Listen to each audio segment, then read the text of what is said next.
Welcome to our Sunday morning meditation service.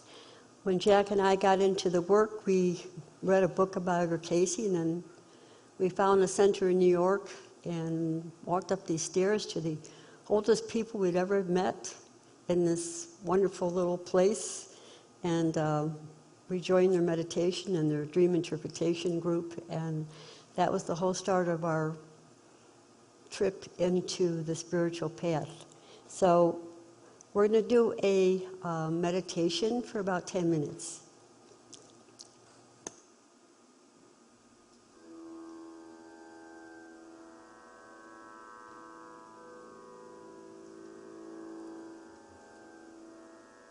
I open to love.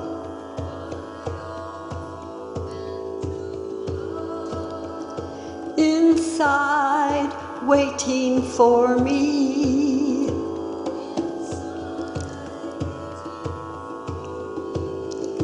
To free me up.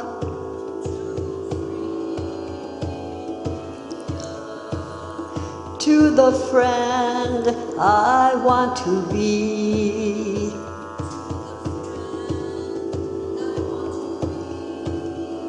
To spread love to all.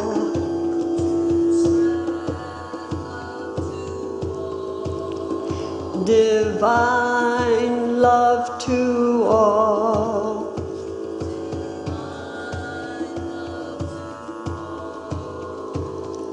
Love is the source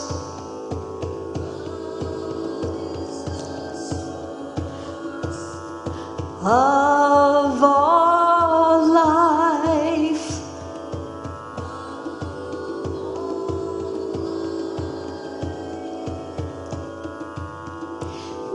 Compassion for all.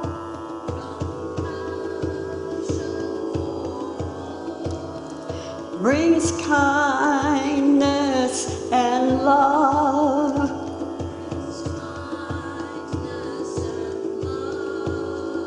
Let life flow through me.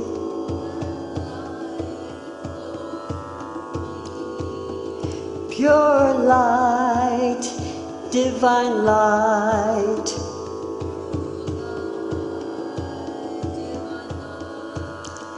To spread love to all.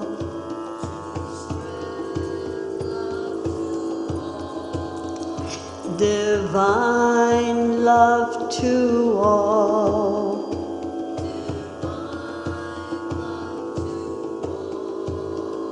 To spread love to all.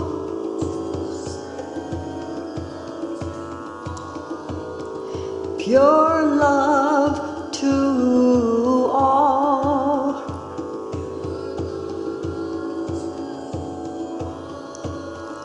Let peace flow through me.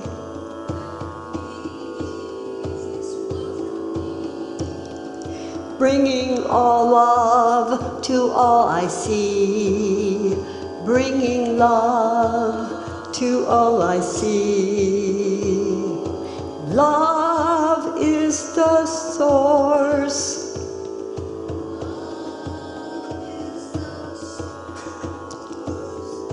of all life.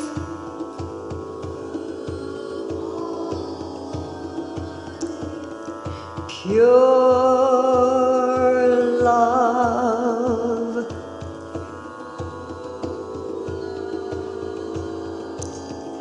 Radiant love.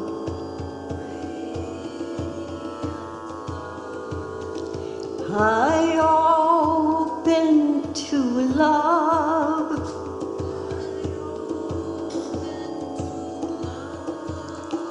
Inside, waiting for me.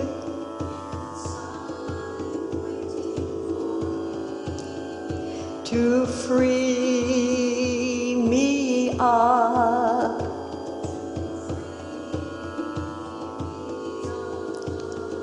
to the friend I want to be.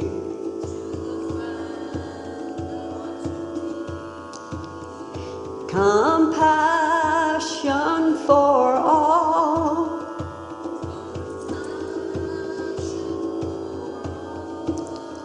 brings kindness and love.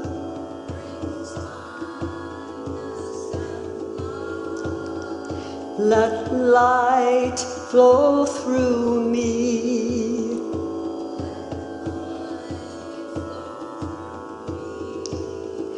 Pure light, divine light.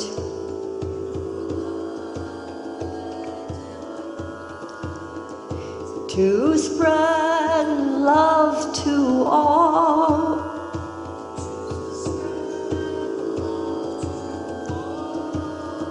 Pure love to all.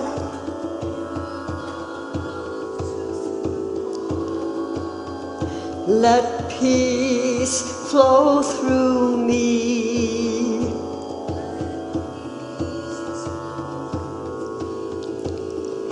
Bringing peace to all I see.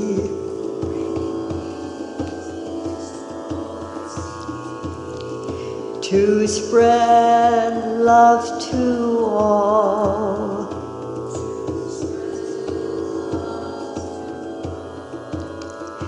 Divine love to all.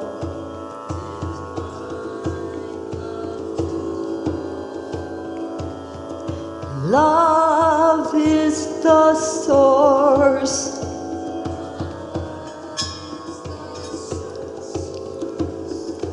of all life.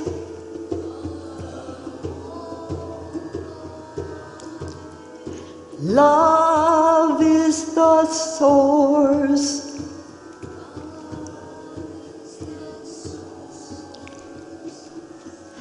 of all life.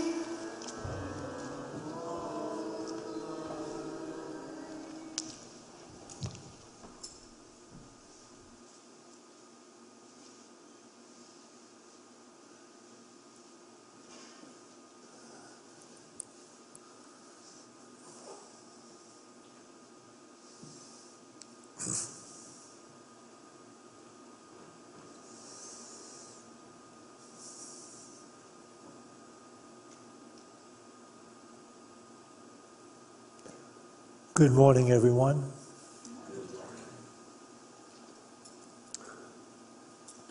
We will begin this morning with my favorite quote from the Master Eckhart Tolle. Can we have this quote, please? You can read this in his book, Stillness Speaks, on page 98. The playfulness and joy of a dog is unconditional love and readiness to celebrate life at any moment, often contrasts sharply with the inner state of the dog's owner, depressed, anxious, burdened by problems, lost in thought, not present in the only place and only time there is, here and now. One wonders, living with this person, how does the dog manage to remain so sane, so joyous? We'll take this back again, please. The playfulness and joy of a dog is unconditional love and readiness to celebrate life at any moment, often contrasts sharply with the inner state of the dog's owner, depressed, anxious, burdened by problems, lost in thought, not present in the only place and only time there is, here and now. One wonders, living with this person, how does the dog manage to remain so sane, so joyous? How does the dog manage to remain so sane, so joyous? He has nowhere else to be but where he is. No emails to get to that he can't afford to miss. No cell phone breaking in on his moment-to-moment awareness. So he is at peace. He is always present and willing to share in the moment, the only moment that there really is, the here and now. And to give you some idea.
You will notice that all the time they were battling for the ball, their tails never stopped wagging. And you see, there's an indication of something that we don't do. And I'm going to continue on to try to press the reality that we have lost and desperately need to get back.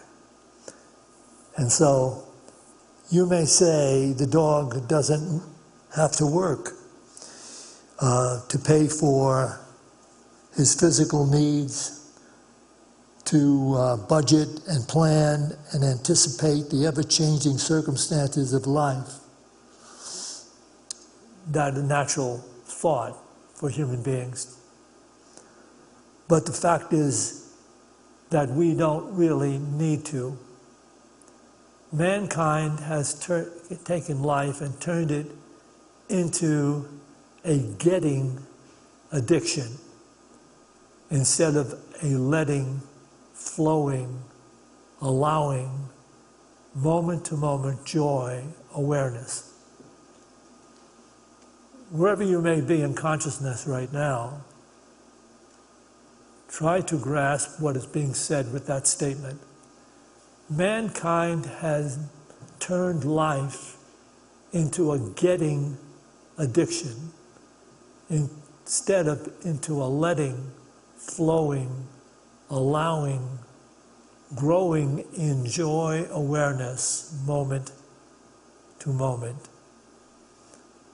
That is our dilemma. And I think if you listen to the rest of this talk open-mindedly, you'll discover how you can return to the life you were born to live, you were created to live. So let me just share this with you from Eckhart Tolle, the master, as he speaks about our getting addiction.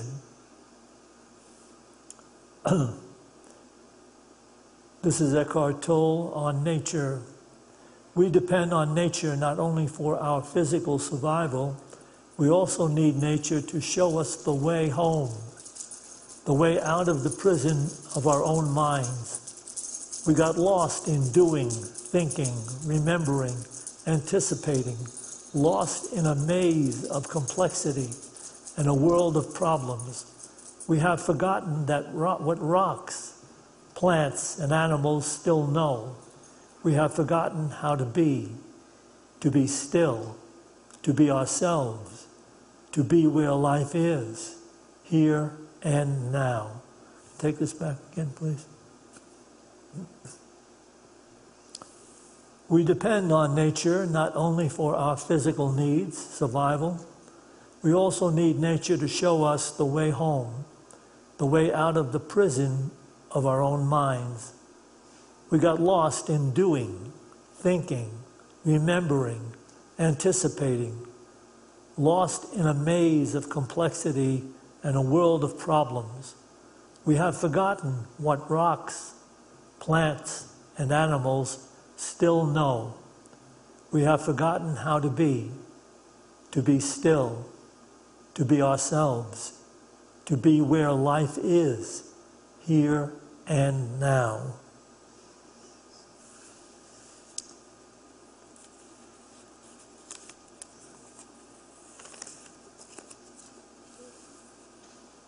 For many people, the addiction has become so ensconced in their awareness. That is the first initial stage of awareness. This addiction of attempting to gain one's needs from the material world that appears to be all outside of us. And so that's the first stage of our lives. Unfortunately, for so many people, it becomes the only stage of their life. They are forever trying to get enough where they think they will ultimately be satisfied, to gain this and that from the world, to gain this or that popularity, to gain this or that control over others, so at least I can get them in some way to meet my expectations, my desires, my demands. That is the world that the Master of Life said we need to overcome. That is the world that the outer-directed, illusion-driven, war-making human beings exist in. That world, right there. So, somehow or other, we must come to realize there is another way. Do you realize that when Helen Schuckman reached this place where she understood all of this insanity that goes into living in this initial getting stage of awareness, she went to her boss at Columbia University Hospital and said, you know, the people we're treating, we're crazier than they are. And there has to be a better way, another way. And of course, Bill Thetford, who was the head of the, that department at the time, told her, well, why don't you just pray about it and meditate on it and see what happens. And out of that came the Course in Miracles. But there must be a better way. It was so beautifully put in the final lines of the poem by Robert Frost.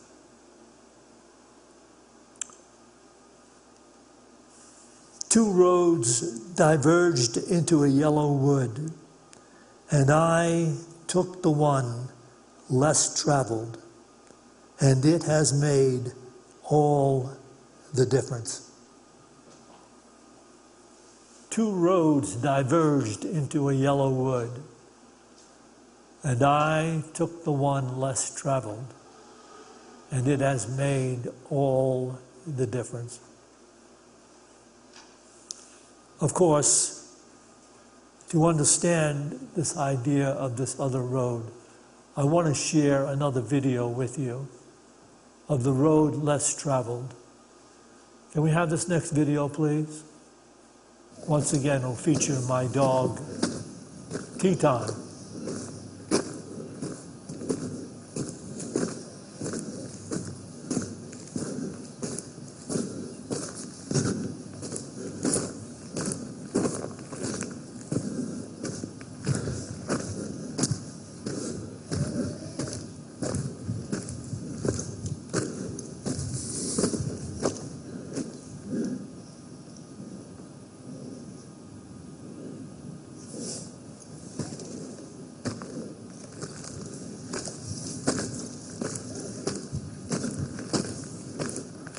This is the road, the dirt road that goes out beside my house into the forest.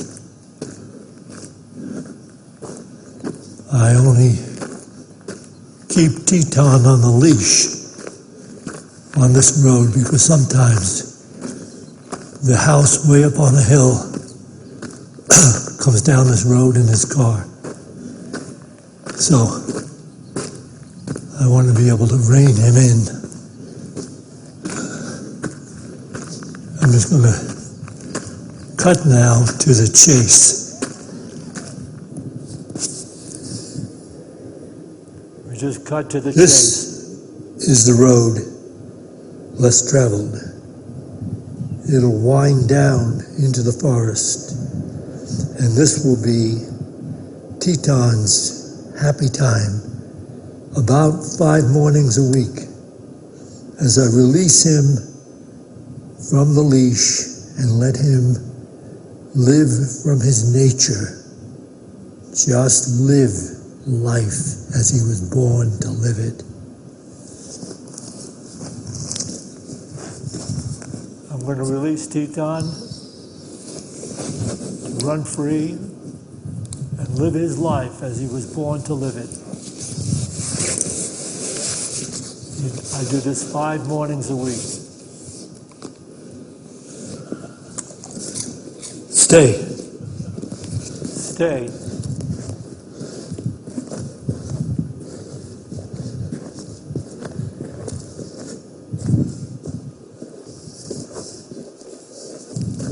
I'm showing you this video. There's something really important that is said in this video.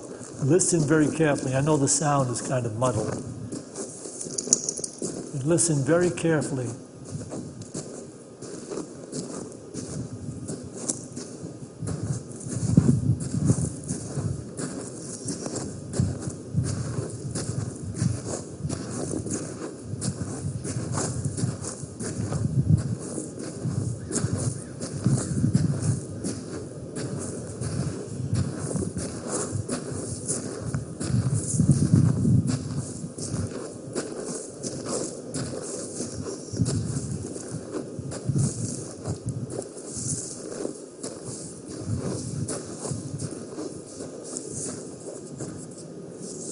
Come on.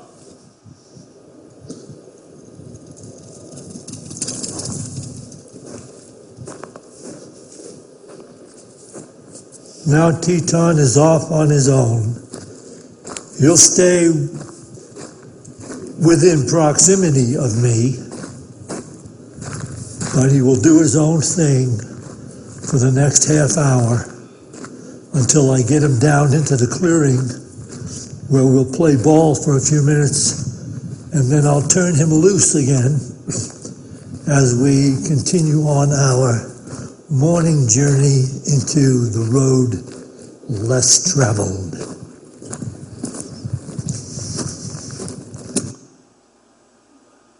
Okay, 5 mornings a week, I release Teton into the woods, the mountains. They just go on and on. And he disappears from my presence. But the important thing being said there is that he always somehow is in proximity to me. Because a half hour later, he will show up and meet me in an open field way deep into the woods. And we'll play some ball for a while, and then I'll turn him loose again. And then about 20 minutes after that, we'll make the turn, and we'll return back to my house. But the important idea is about this road less traveled. He is living directly from his nature. There are rabbits, there are fox, there are squirrels, there are deer, there are even turkeys that exist in that whole thing. Occasionally he'll chase a rabbit. I've never seen him catch one, but he'll chase a rabbit. Or he'll scatter some deer. He'll never chase them to try to take one down, but he'll scatter them to the horizon. And this is his joy. because his nature is, he's a hound dog, and he's got also another hunting dog in him. I don't know what breed it is. But when he's turned loose for that time every day,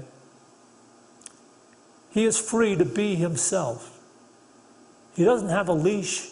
He doesn't have to do anything I say.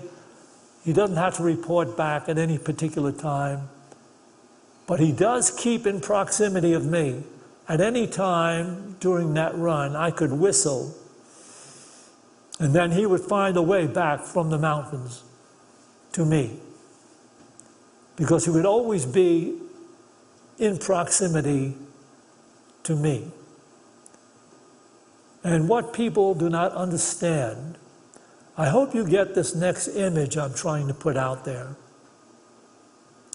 Our Creator has turned us free in the world. Turned us free. In that beginning parable in the Bible where it says, you can eat of any tree in the Garden of Eden, but don't eat of the tree of the knowledge of good and evil.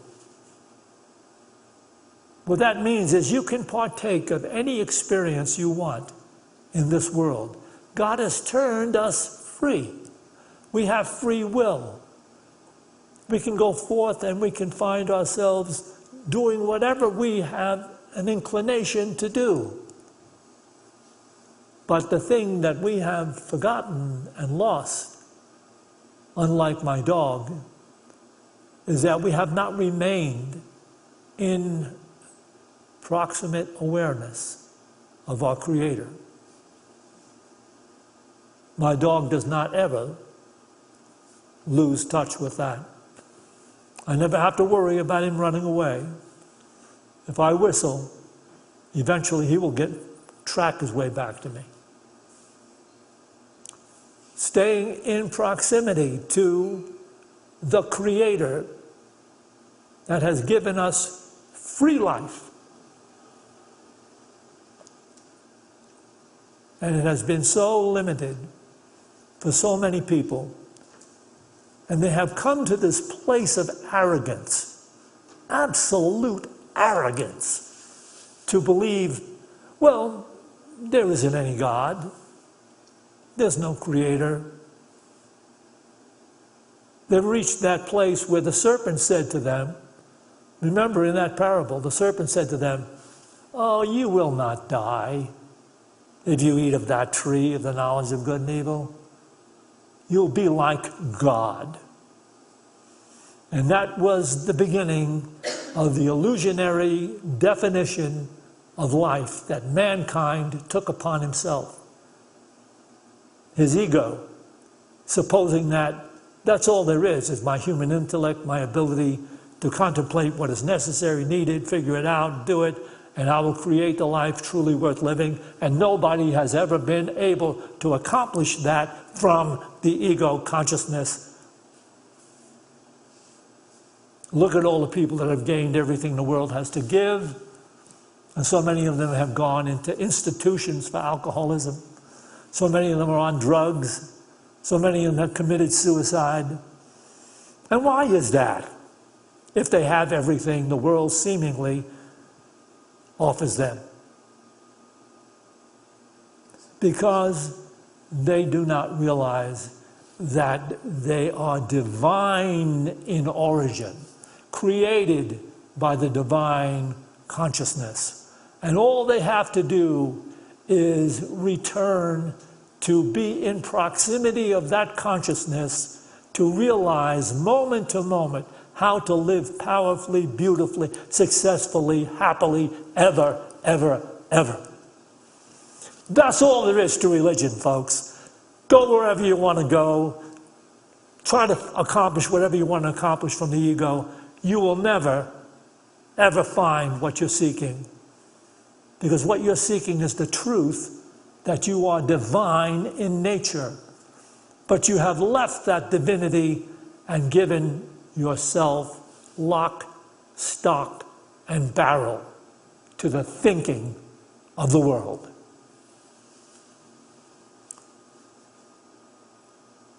So you see, the road less traveled is the road within, so that we can make contact with that Creator, that divine self, which is often referred to as the true self, the higher self, the divine self. But all the masters down through the ages that have taught the truth of that divine self, they have said there is one requirement. You must check in daily with that divine nature. You must meditate so that the inspiration, the intuition, the insight necessary to be appropriate moment to moment to moment is there with you.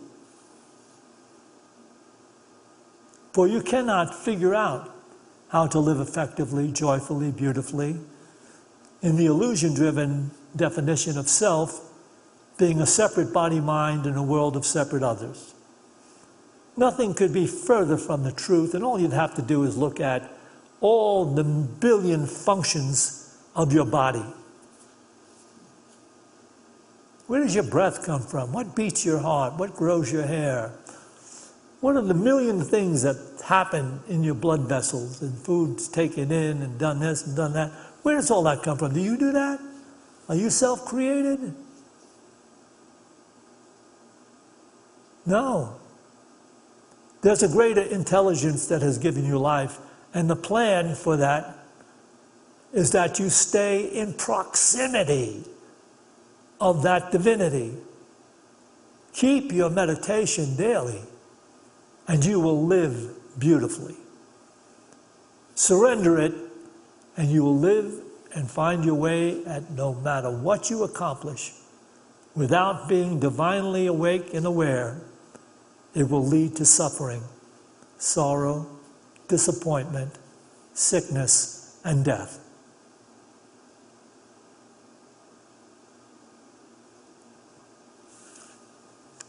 Course in Miracles speaks to the necessity for stillness. Can we have this next, please? Oh, this is Eckhart Tolle still, speaking about the inner journey, the road not traveled. This is an aliveness, there is an aliveness in you that you can feel with your entire being, not just in the head. Every cell is alive in that presence in which you don't need to think. Yet in that state, if thought is required for some practical purpose, it is there.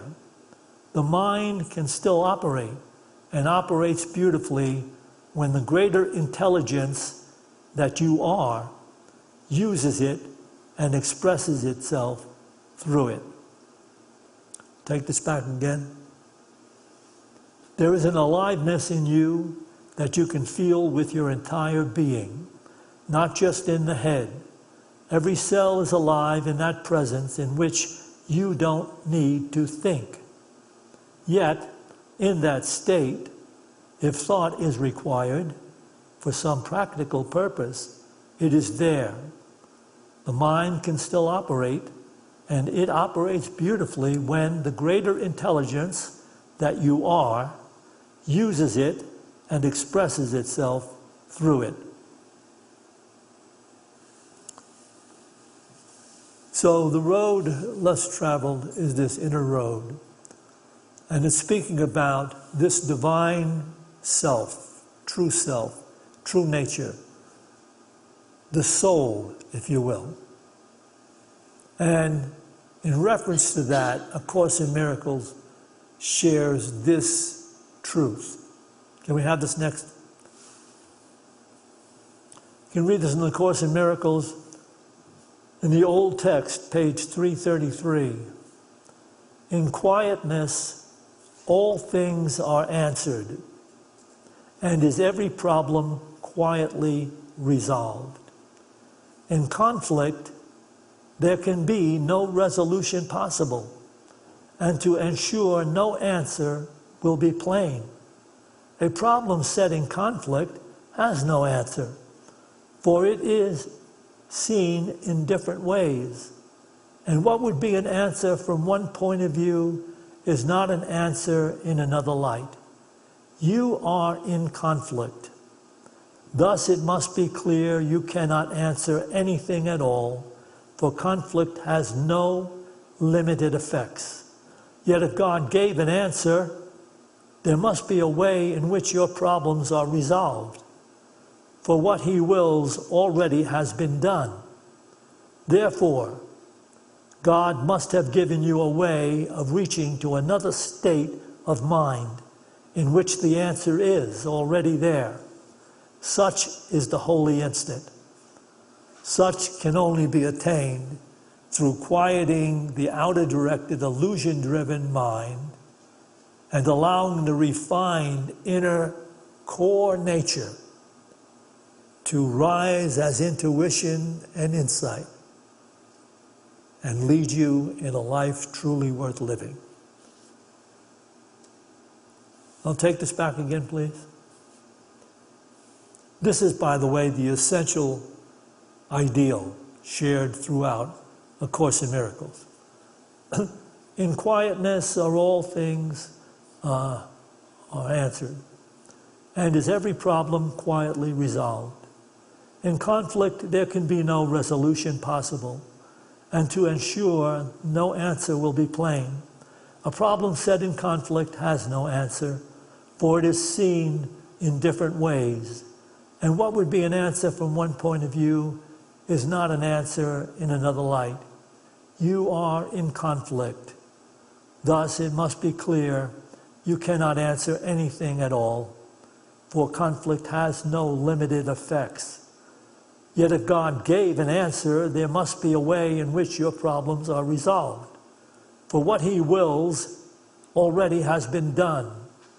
Therefore, God must have given you a way of reaching to another state of mind in which the answer is already there.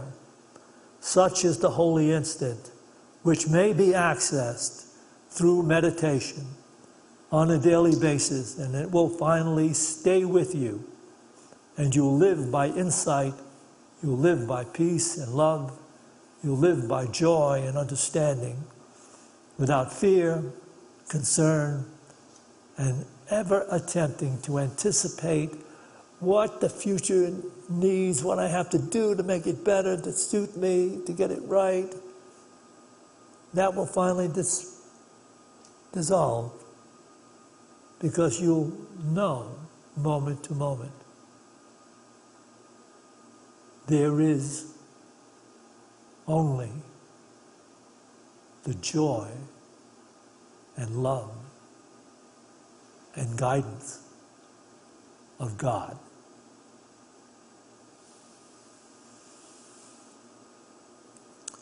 And of course, Tolle speaks to this as well, over and over again.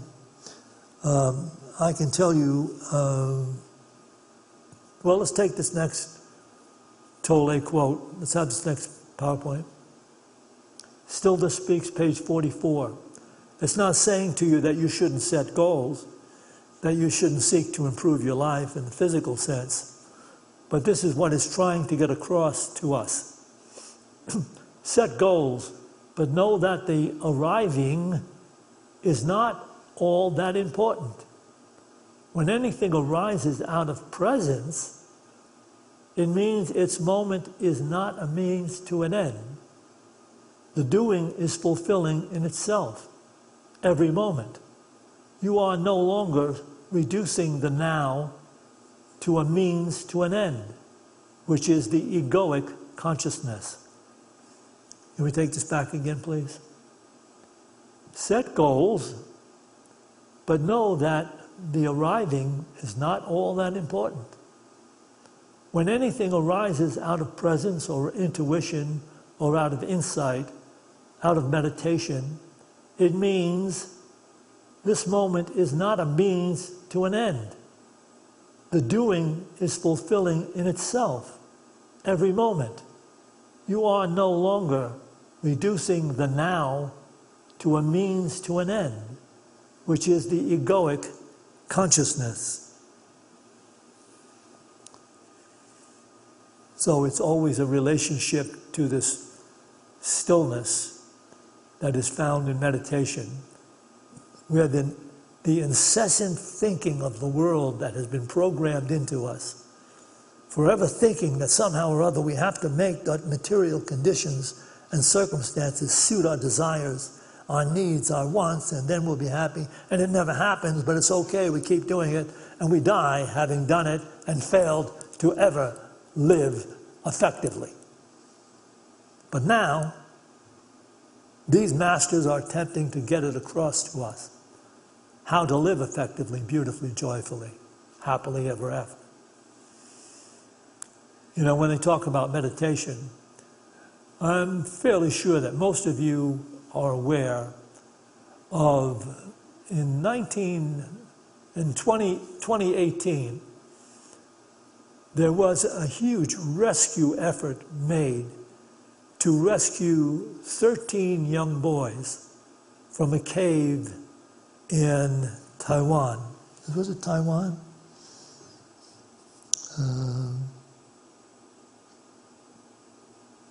It was in Thailand. The boys, on the spur of the moment, they have a little soccer team they were playing. On the spur of the moment, the coach says to them, "Hey, let's all go to the cave." It's a huge cave in Thailand. And they all went there, left their bicycles outside, and they all went in to the cave. As far in as they could possibly get. And what they didn't understand was that the monsoons were going to come sooner than they had anticipated.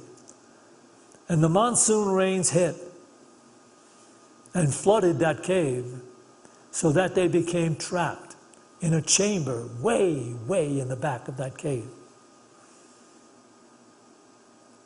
And they weren't even found for 18 days. And when they were found, the government had to figure out a way, how are we going to get them out?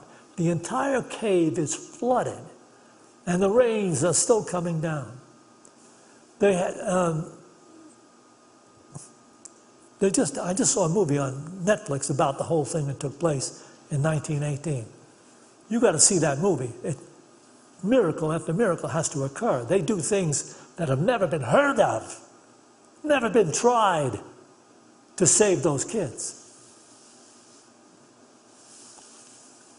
And it took 17 days of efforts from the top scuba divers in Thailand and from England and from other places around the world.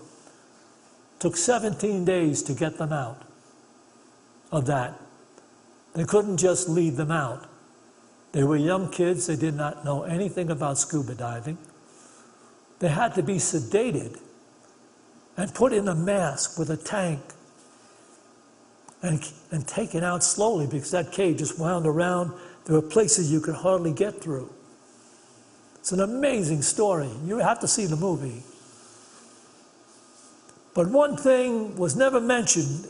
It took 3 weeks for them to get those kids out. They were in the cave for 18 days before they were found. It took 3 weeks to get them out. They had no food until the scuba divers first found them, and then they brought food in. But their coach did something unexpected, and never mentioned, by the way, except in the movie. He had the kids meditating throughout the day, not only to keep calm and to ward off the fear, but because the size of the chamber, ultimately they would have used up all the oxygen had they not been breathing slower, using less oxygen to sustain their life. Meditation. I'm going to conclude this with another quote. My partner's here. I've got to do this. Can we have this next PowerPoint? There's not one. Okay. I'm good. I guess I just did it. Okay. Voice of God. That's the voice of God, not only that, but when you don't have anything else to say, the only thing you can do is meditate. Why don't we begin by taking a couple of deep breaths? As you release the breath, release the cares and concerns that the world is ever willing to heap upon you. Ever willing to have it blasting through the television, blasting through your computer, blasting through your iPad, blasting through your cell phone. The world is ever willing to keep your mind so wrapped up in fear that you never enjoy the moment and the miracle of being alive. Do that right now. Just become willing to be sitting here.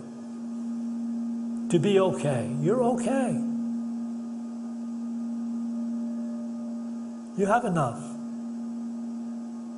Nothing more is needed. Just be okay here, sitting here. Just breathing and being alive. My goodness. And look at this day waiting for you outside. God has turned you loose the way my dog was turned loose and said, live. You've got free will, but enjoy it moment to moment to moment. Don't take on all that anxiety you carry around with you. It's meaningless.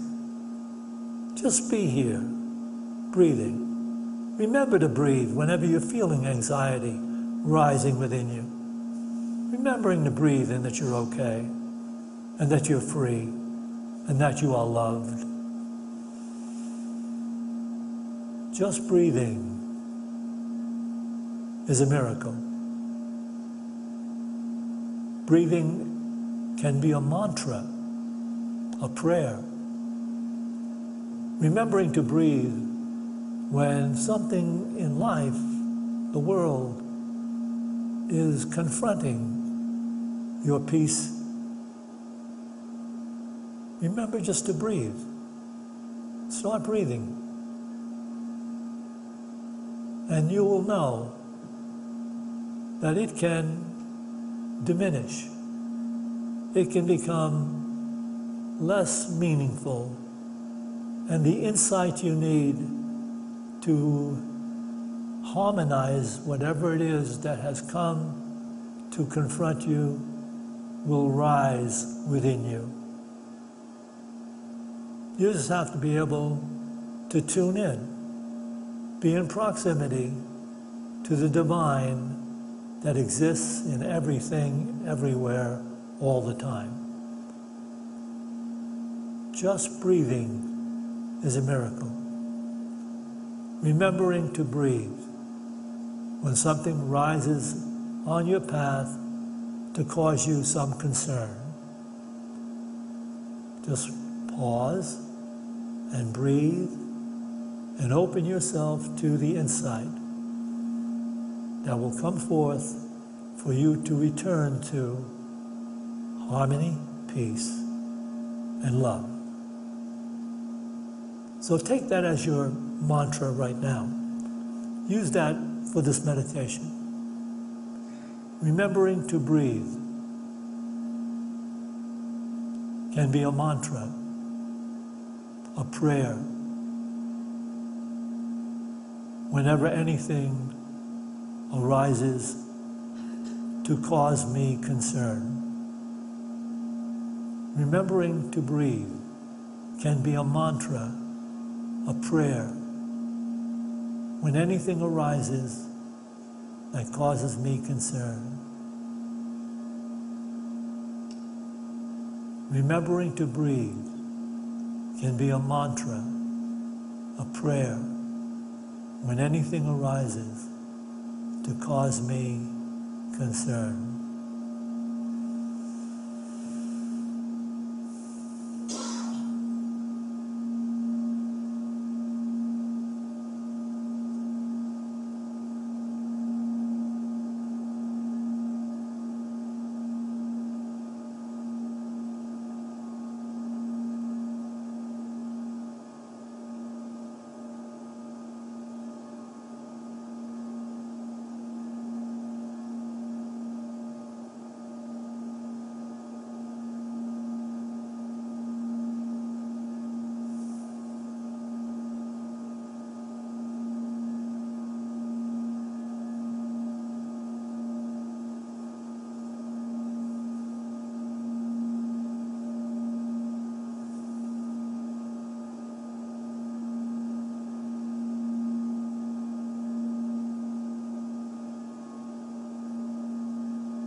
As we go forth from this meditation to those places we occupy in time and space, let us go forth with greater devotion to the reality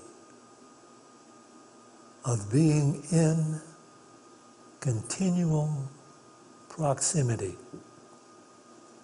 to the divine awareness. For this opportunity in every moment, we give thanks. To this we say, Amen.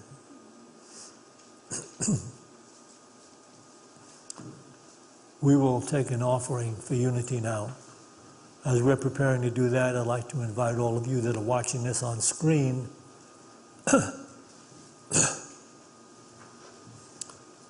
to help yourself. You're tuning in because you're seeking the insights that you can gain from the unity messages that we give here. It'll help you immensely if you decide to also financially support this ministry, Unity of Boulder. And you have the different ways on the screen to do that. And it will be so inspiring to your soul to accomplish that. And everyone here can bring into their hands that gift they'd like to make to Unity of Boulder. And let's bless these gifts with this offering prayer. Divine love through me blesses and multiplies all that I have, all that I give, and all that I receive, because I give. And so it is. Spread over us wings of your peace. Spread over us wings of your peace. For with you is the source of light. In your light do we see light. For with you is the source of light. In your light do we see light. We see light. We see light.